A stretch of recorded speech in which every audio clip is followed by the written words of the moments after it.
농사톡톡을 아껴주시고 사랑해주시는 톡톡이 여러분 안녕하세요. 이번 시간에는 지난 딸기 원수와 양의 관리에 이어서 딸기에서 가장 많이 문제가 되는 생리장애인 티번에 대해 말씀드리려 합니다. 티번은 쉽게 얘기하자면 칼슘 결핍에서 오는 생리장애로 딸기를 재배하시면서 가장 많이 그리고 쉽게 발생하는 장애입니다. 티번의 뜻은 잎 등의 끝부분이 검게 타버린다 하여 티번이라고 하는데, 딸기를 비롯하여 상추, 고추 등 칼슘의 요구량이 많은 작물에 자주 나타나는 생리장애라고 할 수 있습니다.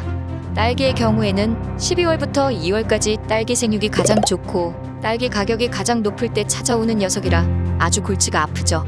그럼 왜 티번 현상이 발생하는지, 어떻게 해결할 수 있는지 알아볼까요? 티번은 딸기 품종 중에서도 칼슘 요구도가 높은 서량에서 더 쉽게 발생하는데요. 앞서 말씀드린 바와 같이 잎 끝이 구부러지고 갈색으로 마르거나 타는 듯한 증상을 나타내요. 티번이 골치 아프게 하는 또 하나의 문제점이 있는데, 잿빛 곰팡이병이나 흰가루병의 발병 확률도 높게 만든다는 것입니다. 잿빛 곰팡이병과 흰가루병이 한번 발병하면 방제하기도 어려울 뿐더러 짧게는 5일에 한 번씩 다른 계통의 약제를 3회 이상 살포해야 하기 때문에 방제 비용과 노동력이 엄청 들어갑니다. 그리고 가장 큰 문제는 딸기 당도와 경도 및 착색도 잘 안 된다는 점이죠. 즉, 딸기의 상품성과 수확량을 급감시키게 되는 것입니다. 티번이 발생하는 데는 여러 가지 원인이 있어요. 가장 큰 원인은 칼슘 결핍, 쉽게 말하면 딸기가 칼슘을 잘 흡수하지 못하는 것입니다. 칼슘을 잘 흡수하게 하려면 어떻게 해야 할까요?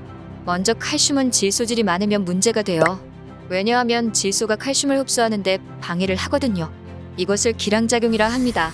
따라서 딸기 착과량이 많아지는 이화방부터는 질소질 시비를 줄이고 추가적으로 칼슘을 공급해줘야 해요.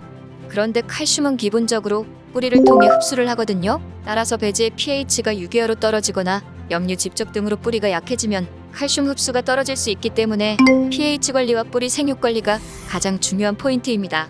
그러면 티번을 해결하기 위해선 칼슘 공급을 잘해주고 뿌리의 생육을 좋게 관리해야 하겠죠? 우선 칼슘 공급을 할 때 신경 써야 할 부분은 딸기가 흡수하기 좋은 형태의 칼슘을 공급해줘야 한다는 것입니다. 일반적인 석회 시비 등으로 해결이 어려울 때 흡수율을 극대화한 칼슘 전문자재를 처방하는데, 칼마킴 등과 같이 칼슘 흡수율을 높이고 중요한 영양분인 마그네슘을 같이 공급할 수 있는 제품들도 있으니 참고하세요. 그리고 칼슘은 뿌리를 통해 흡수한다고 했듯이 수경재배에서는 딸기 뿌리 관리가 매우 중요합니다. 뿌리를 통해 대부분의 양분이 공급되기 때문이죠. 따라서 튼튼한 뿌리 생육 관리를 위해 밝은제를 처방해줘야 해요. 특히 이화방 수확 후에는 딸기 생육이 급격히 떨어질 수 있기 때문에 슈퍼그로와 같이 뿌리 생육과 지상부 생육을 동시에 튼튼하게 해줄 수 있는 제품을 처방해주는 것이 좋겠습니다. 톡톡이 여러분, 티번에 대해 어느 정도 궁금한 점이 풀리셨나요? 또 궁금한 점이 있으시면 아래 댓글에 남겨주세요. 지금까지 농사톡톡이었습니다.